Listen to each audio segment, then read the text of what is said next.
कल एक अहम बैठक होने जा रही है और वो है बोर्ड बैठक। और बोर्ड बैठक है कैपिटल मार्केट रेगुलेटर सेबी की। सेबी की इस बोर्ड बैठक में किन किन बड़े मुद्दों पर हो सकती है बातचीत और फैसले। ब्रजेश हमारे साथ तैयार है, हमारे वरिष्ठ सहयोगी, बताने के लिए, जो सेबी के मामलों पर गहरी पकड़ रखते हैं। पूरा एजेंडा उनके पास में है। ब्रजेश, बताइए कल क्या क्या होगा। बिल्कुल, अगर देखें तो जो इम्पोर्टेंट एजेंडे हैं करीब 5-6 चीजें कही जा सकती हैं। उसमें से एक ये है कि जो बड़े कॉरपोरेट के लिए एक शर्त है कि 25% उनको इंक्रीमेंटल जो बोरोविंग है उसका 25% उनको कॉरपोरेट बॉन्ड से जुटाना है, तो उस पर पेनल्टी लगती है। अभी उस पेनल्टी के नियम में रियायत दी जा सकती है और पेनल्टी के बदले इंसेंटिव और डिसइंसेंटिव का मैकेनिज्म लाया जा सकता है। इंसेंटिव तब होगा जब लिमिट एक्सीड कर लेंगे, यानी जितनी उनको करनी चाहिए उससे ज्यादा करेंगे तो इंसेंटिव होगा। इंसेंटिव लिस्टिंग फीस में रियायत के तौर पर होगा और डिसइंसेंटिव ऐसा होगा कि उनको क्लियरिंग कॉर्पोरेशन में अतिरिक्त पैसा देना पड़ेगा।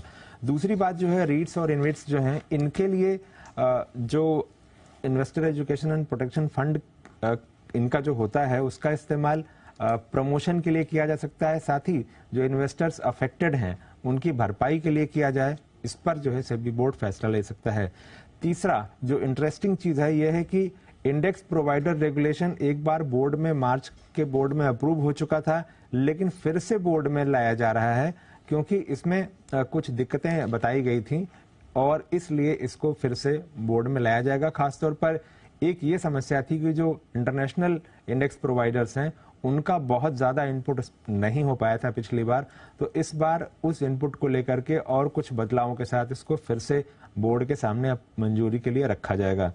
इसके अलावा एफपीआईज और बाजार में जिन और रास्तों के जरिए विदेशी निवेश आता है, इसको लेकर एक गहन चर्चा होने की उम्मीद है। हालांकि इसकी पूरी डिटेल्स नहीं है, लेकिन ये एक मुद्दा होगा जो अहम होगा। इसके अलावा बोर्ड को प्रेजेंटेशन दिया जाएगा कि आर्टिफिशियल इंटेलिजेंस का किस तरह से इस्तेमाल किया जा रहा है मार्केट में और इसको और आगे कैसे इस्तेमाल किया जा सकता है। लेकिन जो ज्यादा इंटरेस्टिंग चीजें हैं, जो लोगों को लग रहा था कि बोर्ड में आएगा, जो चीजें नहीं आने वाली हैं, उसमें से है डीलिस्टिंग रेगुलेशन। बहुत उम्मीद थी कि डीलिस्टिंग रेगुलेशन आएगा, उसके आने की उम्मीद नहीं है। म्यूचुअल फंड का टीईआर, जिसको लेकर बहुत लंबे समय से बात हो रही थी कि ये कब आएगा, तो वो भी आने के आसार नहीं है क्योंकि उस पर जो दोबारा कंसल्टेशन पेपर आना था वो अब तक नहीं आया है। फिनफ्लुएंसर्स के जो नियम हैं उसके भी इस बार के बोर्ड में जाने की उम्मीद कम है क्योंकि इस पर अभी भी चर्चा और चल रही है।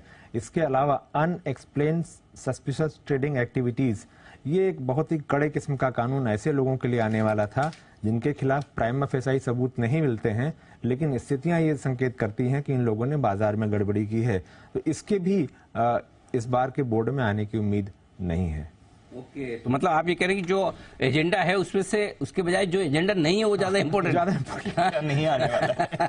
अब समझ में आया। लास्ट तक मैंने ध्यान से सुना ब्रजेश को, मैंने कहा कुछ इंपॉर्टेंट आ नहीं रहा, ये भी नहीं है। लास्ट में सारा जो बड़ी बड़ी चीजें अभी उसमें थोड़ा वक्त लगेगा। हाँ। जी, अच्छा, तो मतलब आगे वाली, इसके बाद वाली बोर्ड बैठक दिसंबर की जो बोर्ड मीटिंग है उसमें ऐसी उम्मीद कर सकते हैं कि शायद बड़ी बड़ी बातें जो है अगली बार की बोर्ड में, चलिए, नजर रहेगी बिल्कुल बराबर। और फिलहाल कल की मीटिंग के एजेंडा आपके सामने इस वक्त आते हुए